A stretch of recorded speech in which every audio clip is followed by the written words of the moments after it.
Hello, everyone, and welcome back. You're listening to Daily C1 English Vocabulary. My name is Emma. And my name is Tom. We're here to help you explore and practice C1 level words and expressions. In today's episode, we're reviewing the words from days 16 and 17 of our learning series. We'll go through their meanings, give natural examples, compare with similar words, and show how to use them in real-life situations. Let's start with our first noun, momentum. In the physical sense, it means the force that keeps an object moving. A heavy, fast-moving object has high momentum. For example, the wagon gained momentum as it rolled downhill. However, we often use momentum in a figurative sense, when a project, idea, or process starts moving forward and keeps gaining energy. When it becomes faster, stronger, or more successful over time. For example, the team gained momentum after the first successful results. Or, once the campaign started performing well, it built momentum quickly. To gain momentum means to get faster or stronger, and to lose momentum means to slow down or weaken. Common collocations include gain momentum, build momentum, maintain momentum, and lose momentum. Compared to words like speed or force, momentum suggests a continuous, accumulating movement that is difficult to stop once it has started. You'll hear it a lot in business, sports, and personal growth. We need to keep the momentum going simply means, let's not slow down now.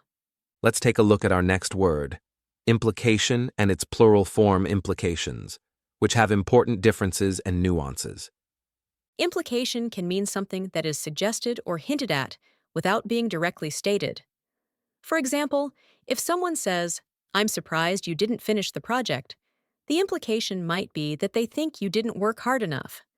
This means the person is indirectly suggesting something without saying it openly. Implication can also refer to a close connection or involvement in something, especially something bad or serious. For example, his implication in the scandal led to his resignation means he was involved or connected to the scandal. This use is common in legal or formal contexts. It also refers to the likely consequences or results of something. Note that in this context, it is almost always used in the plural form. Implications. Implications are the possible effects or results of an action or decision, especially those that are not immediately obvious. For example, the new law has serious implications for small businesses, means that the law will affect them in important ways, even if those effects aren't clear right away. Implications can be positive or negative, and they often involve consequences that require careful thought and consideration. Understanding the implications helps us make better decisions and anticipate future challenges.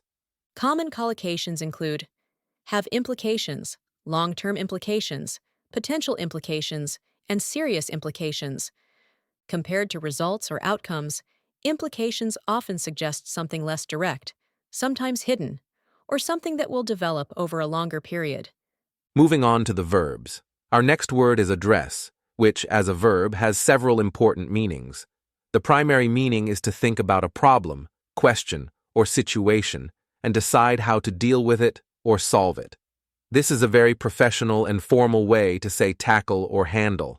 For example, we need to address the root cause of customer complaints, not just the symptoms. The second main meaning is to speak directly to a person or group, often in a formal setting, such as delivering a speech or statement. The president will address the crowd at the ceremony, means he will speak to the people gathered. It can also mean using a particular name or title when speaking to someone. You must address the judge as Your Honor. Common collocations include address a problem, address an issue, address concerns, and address a question. Compared to fix or solve, address is broader. It means to start dealing with something, not necessarily to finish it completely. You can address concerns, address feedback, or address challenges, even if the situation isn't fully resolved yet. Our next verb is refine. It means to improve something by making small changes, to make something more precise, polished, or pure. It suggests a process of bringing something to a better, more perfect state by removing imperfections or unnecessary elements. In a literal sense, refine means to purify a substance. For example, the factory uses heat and chemical processes to refine crude oil into gasoline. In a figurative sense, which is far more common, it means improving an idea, a skill, a plan, or a design. For example, before submitting her essay, she spent several hours trying to refine her arguments and clarify her conclusion. The team refined the presentation after receiving feedback. Or, we need to refine our process to reduce errors. Common collocations include refine a technique, refine a strategy, refine a design, and refine skills. Compared to improve or change, refine implies a subtle, sophisticated adjustment that enhances quality and precision, often after the main work is already complete. It suggests meticulous attention to detail. And now let's move on to the adjectives. The first one is sustainable. It has two key meanings you should know. First, it means something that can continue or last for a long time, without causing harm or running out. For example, sustainable economic growth means growth that can keep going without damaging the economy in the long run, or the company focused on sustainable growth instead of chasing quick wins. Second, sustainable often relates to methods or lifestyles that do not harm the environment or use up natural resources. For example, sustainable farming techniques are ways of farming that don't destroy the soil or water. Sustainable living means living in a way that protects nature and resources for the future. In simple terms, if something is sustainable, it means it is able to keep going safely and responsibly for a long time. Compared to long-term or stable, sustainable emphasizes balance, something that can last without breaking down or causing harm. It carries the connotation of environmental, social, or economic responsibility, ensuring viability for future generations. Our next adjective is candid. It describes someone who speaks in an open, honest, and direct way, often telling the truth even when it's uncomfortable. For example, she gave a candid review of the project's weaknesses. Or, he was candid about the challenges they were facing. For example, if you give someone candid feedback, you honestly share your opinion, even if it's a bit negative. A candid photo is one taken without the person knowing or posing, capturing a natural and spontaneous moment. You can hear candid conversation, candid interview, and be candid about something. Compared to honest or frank, candid has a slightly more neutral and professional tone. It means being open and straightforward without being rude. And now let's move on to the adverbs in our list. The first one is decisively. Decisively means acting or speaking in a firm, confident way, without hesitation. For example, she acted decisively to prevent the problem from getting worse. Or, the team needed someone to step in decisively and set a clear direction. Common collocations include act decisively, respond decisively, decisively resolve something, and decisively intervene.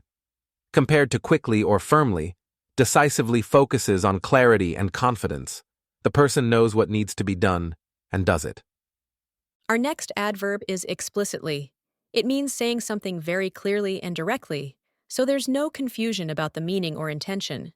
For example, the instructions explicitly stated that the form must be submitted online, or she explicitly told them not to share the document. In a formal setting, the contract explicitly states that payment is due within 30 days, and there are no exceptions. Common collocations include explicitly state, explicitly mention, explicitly forbid. Compared to clearly or openly, explicitly is stronger. It means the message leaves zero room for interpretation. It's often used in guidelines, rules, contracts, or direct communication. And now, let's move on to the idioms, expressions that will make your speech sound more natural and fluent. The first one is up in the air. When something is up in the air, it means it is uncertain, undecided, or unresolved. It describes a situation where a decision hasn't been made yet, or many details are still unclear. Imagine something floating or hanging in the air without a solid place to land. This is like a plan or problem that hasn't been settled. For example, our vacation plans are still up in the air because we haven't booked the flights yet. Or, the future of the project is up in the air until we get approval from the boss. Compared to uncertain or undecided, up in the air sounds more informal and conversational. It describes a situation where no one knows what will happen yet. Our final phrase for this episode is the idiom raise the bar. This means to increase the standards, expectations, or level of difficulty that must be met to achieve something. It implies setting a new, higher benchmark for quality or performance. The phrase comes from the high jump event in athletics. After a successful jump, the bar is physically raised, making the next attempt more challenging. Figuratively, you hear this often in business or education. For example, the new manager has decided to raise the bar for customer service, requiring all staff to complete additional training. Another example, the latest film in the series was so good it really raised the bar for all future superhero movies. That restaurant raised the bar for service in the area means it set a better example compared to others. Their recent success raised the bar, and now everyone is aiming higher. Compared to improve or upgrade, raise the bar focuses on increasing standards, making the level of quality or performance higher than before. And that's all for today's episode. We've reviewed 10 advanced words and idioms: momentum, implication, address, refine, sustainable, candid, decisively, explicitly, up in the air, and raise the bar. Try to notice these expressions in real conversations, articles, or podcasts, and use them whenever you can. That's the best way to make them part of your active vocabulary. Thanks for listening, and see you in the next episode.